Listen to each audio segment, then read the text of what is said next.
Bakit ang laki ng cross sa amin, Father? Dahil malaki ang mga kasalanan nyo. Unang-una, chismosa kayo. Pangalawa, pangit ang ugali nyo.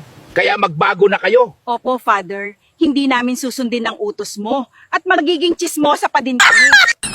Bakit kasi hindi tayo pwedeng lumabas ng February 14? Paano kita ilalabas? Kabit lang kita. Oo naman pala, hindi nga pala tayo.